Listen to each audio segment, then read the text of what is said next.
The stage lights dimmed at Brooklyn's Barclays Center on a humid September evening in 2013, and nobody in that arena knew they were about to witness the last time Lou Reed would ever stand before an audience. The crowd of 20,000 souls had gathered expecting another caustic, brilliant performance from rock's most uncompromising poet. But what transpired in those final 90 minutes would become something far more profound. A farewell wrapped in feedback and redemption, concluding with a single word that would echo through the hearts of everyone present for the rest of their lives. This wasn't announced as a final show. There were no farewell tour posters, no nostalgic retrospectives planned. Reed had simply agreed to perform at a benefit concert for the Hepatitis C Foundation, a cause that had become quietly personal to him in ways the public didn't yet understand. Before we dive deeper into that extraordinary night, if you've ever felt the raw power of Lou Reed's music, or if you're discovering his story for the first time, please subscribe to this channel. We're dedicated to uncovering the untold moments that shaped rock's greatest legends. The Lou Reed who walked onto that stage in September 2013 was 71 years old, gaunt, moving with the careful deliberation of someone conserving precious energy. His trademark black leather jacket hung looser on his frame. The dark sunglasses he'd worn since the Velvet Underground days now seemed less like a cool affectation and more like a shield protecting something vulnerable beneath.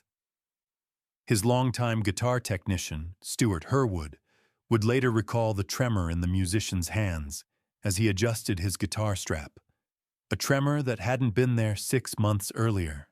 Reed's wife, Laurie Anderson, stood in the wings, her face a careful mask of composure that couldn't quite hide the concern flickering in her eyes. The set list was deceptively simple, drawing heavily from Reed's most celebrated work.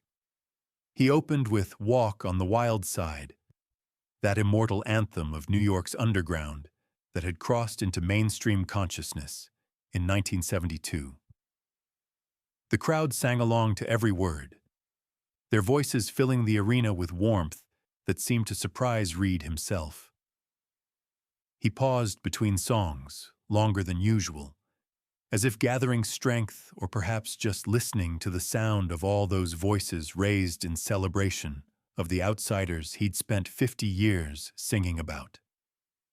Those pauses held something else too, a quality that people in the front rows would later struggle to articulate, a sense of someone taking mental photographs, storing away sensations for a journey they knew was coming. Reed moved through Perfect Day and Pale Blue Eyes, the achingly vulnerable love song he'd written in 1969. What the audience didn't know was that his high school sweetheart, Shelley Albin, was somewhere in that crowd, having received a personal invitation from Reed himself 2 weeks earlier. A gesture so uncharacteristically sentimental that it should have told everyone something significant was happening.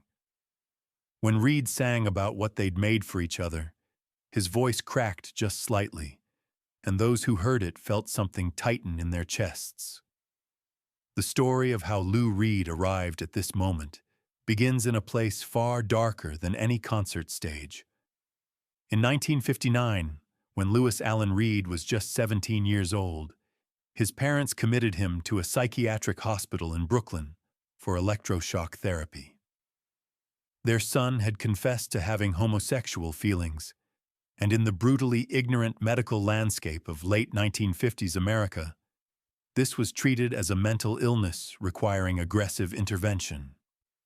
Over 8 weeks, Reed endured multiple sessions of electroconvulsive therapy, electrical currents sent through his brain in an attempt to literally shock the queerness out of him. The experience left him with lifelong memory problems, tremors, and a rage toward authority that would fuel his art but also destroy countless relationships. That trauma shaped the Lou Reed who co-founded the Velvet Underground in 1965, creating music so raw and unflinching that it essentially invented alternative rock. Working under Andy Warhol's patronage, Reed and the Velvet Underground made albums about heroin addiction, sadomasochism, and urban decay, while other bands were still singing about holding hands. The music was abrasive, experimental, deliberately uncommercial, and it changed everything for the outcasts who heard it.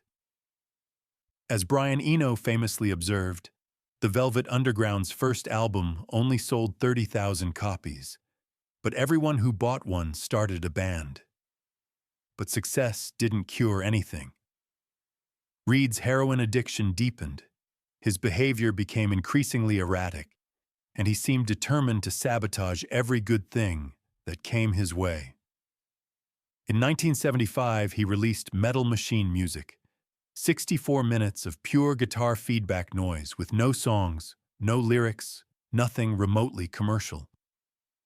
Reed's manager later revealed that Lou had laughed while playing him the album, saying it was exactly what RCA Records deserved. The album was withdrawn within weeks. The turning point came in the late 1980s when Reed got sober and met Laurie Anderson. Anderson was unlike anyone Reed had ever been with, an artist as accomplished and uncompromising as he was, but without the self-destructive rage. She didn't try to save him or fix him or worship him. She just met him as an equal, and somehow that was what Reed had needed all along. They married in 2008, and the man who'd spent decades cultivating an image of sneering contempt began to soften in ways that surprised everyone. He took up Tai Chi, became passionate about meditation, started speaking about concepts that seemed impossible coming from the person who'd written Heroin. But sobriety couldn't undo the damage. The hepatitis C that Reed had contracted from shared needles in the 1960s had been silently destroying his liver for 40 years. By 2013, the organ was failing catastrophically. In May of that year, Reed underwent a liver transplant at the Cleveland Clinic. He survived the procedure, but the recovery was brutal. Friends who visited him in the hospital barely recognized the frail figure in the bed. Laurie Anderson later described sitting beside him during those weeks, watching him fight simply to breathe. When Reed agreed to perform at the benefit concert just 4 months after his transplant, his doctors were cautiously opposed. Reed insisted he was strong enough, that he needed to do this, though he wouldn't articulate exactly why. Looking back, those close to him understood that he knew something they didn't. This wasn't going to be another show with another tour to follow. This was a farewell, even if Reed never used that word. As the show entered its final third, something shifted. Reed began playing songs from his 2011 collaboration with Metallica, an album called Lulu, that had been savagely criticized, but which Reed defended fiercely as some of his most personal work. His voice, never conventionally beautiful even in his youth, cracked and strained, pushing past technical limitations through sheer emotional force. Laurie Anderson watched from the wings as her husband gave everything he had left. She would later tell close friends that she could see him depleting, using reserves that weren't there, and she almost walked on stage to stop it. But she didn't, because she understood that Reed needed this, that he was doing something beyond performing, something closer to ritual or exorcism. After the final notes faded, Reed stood at the microphone in silence. The crowd erupted in applause that went on and on, 20,000 people on their feet, shouting and cheering for the difficult, brilliant, impossible artist who'd given voice to everyone society had tried to silence. Reed let it wash over him, not acknowledging it, just standing there in the lights. People in the front rows later reported that tears were streaming down his face behind those dark glasses. The ovation continued for 3 minutes, then 4, then 5. Normally, Reed would have already left the stage, but this time he stayed. Finally, he raised one hand and the crowd quieted. He stepped close to the microphone, his voice rough but clear enough that every person in that arena heard the single word he spoke.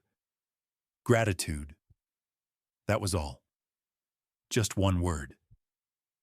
He nodded once as if confirming something to himself, then turned and walked off stage. The crowd exploded again, but this time the cheering was mixed with something else. Audible sobs, the sound of thousands of people crying openly. Why did that single word break 20,000 hearts simultaneously? Because it was the one word nobody ever expected from Lou Reed. This was the man who'd built a career on defiance, on refusing to be grateful for anything. Not for success, not for critical praise, not for second chances. Reed's whole, artistic persona was constructed around negation. Gratitude was the opposite of everything Lou Reed was supposed to be. And yet here, at the end, it was the truth he chose to speak. Those who knew Reed's history understood the weight behind that word. Gratitude for surviving the electroshock therapy. Gratitude for the addiction that nearly killed him but gave him access to emotional depths. Gratitude for Andy Warhol, for Rachel Humphreys, his trans lover in the 1970s, for Laurie Anderson, who'd loved him through the liver failure and transplant. Most of all, gratitude for everyone in that audience who'd stayed with him through the difficult albums and the cruel interviews and the decades when he seemed determined to alienate anyone who cared. In the immediate aftermath, people posted videos and descriptions on social media, trying to capture what they'd witnessed. The word gratitude trended on Twitter that night, as thousands shared their reactions. Many described feeling like they'd been present for something sacred.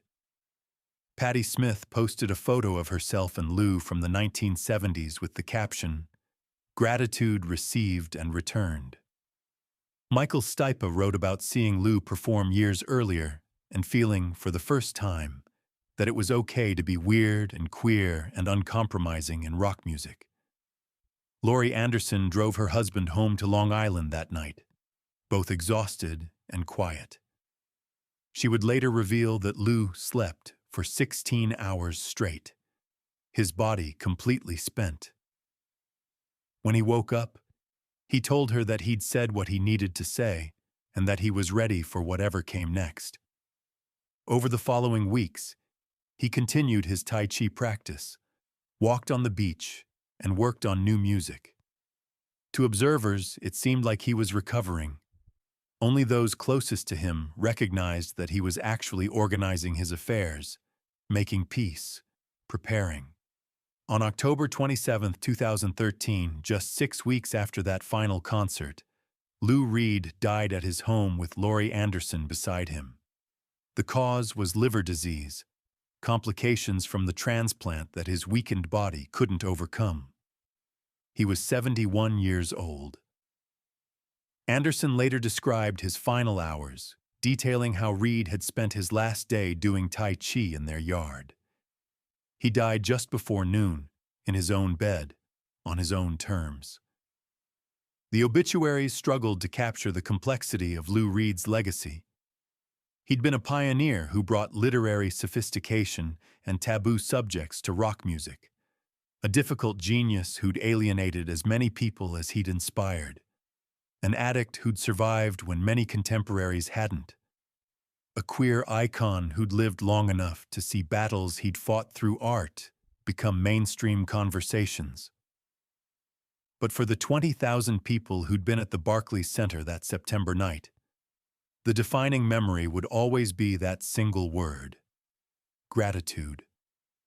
Musicians began incorporating Reed's final word into tribute performances. At a memorial concert held at the Apollo Theater in December 2013, Patti Smith led the audience in a chant of gratitude before performing Perfect Day.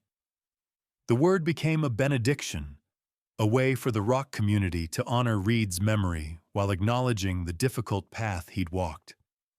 Laurie Anderson spent the following years sorting through Reed's archives. She discovered that Reed had been keeping journals since the 1980s, something he'd never publicly acknowledged. In these private pages, he'd written extensively about his electroshock therapy, processing trauma he'd rarely discussed openly. One entry, written just a week before the final concert, read, "I think I'm finally learning what Shelley tried to teach me 40 years ago, that accepting love doesn't make you weak. It just took me half a century to figure it out." The word gratitude has become inseparable from Lou Reed's legacy, referenced in every career retrospective published since his death. It appears on unofficial tribute artwork. Fans have gotten it tattooed alongside references to their favorite Reed songs. A word that seemed so foreign to everything Reed represented has become the key to understanding him fully, not as the one-dimensional punk provocateur of myth, but as a complex human being who spent a lifetime learning how to accept love and to give thanks. Those who were there say they'll never forget the sound of 20,000 people crying simultaneously.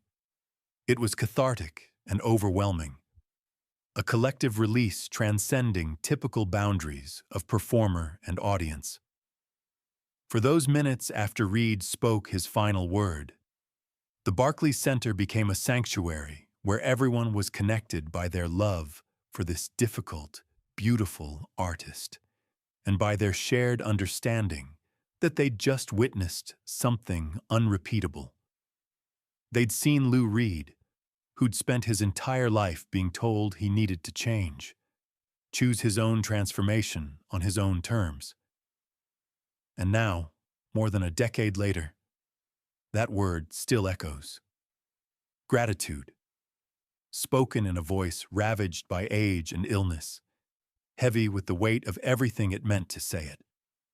A word that contained multitudes. Thank you for listening. Thank you for caring.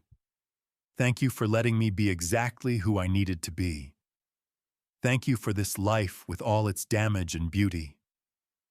It was enough. It was everything.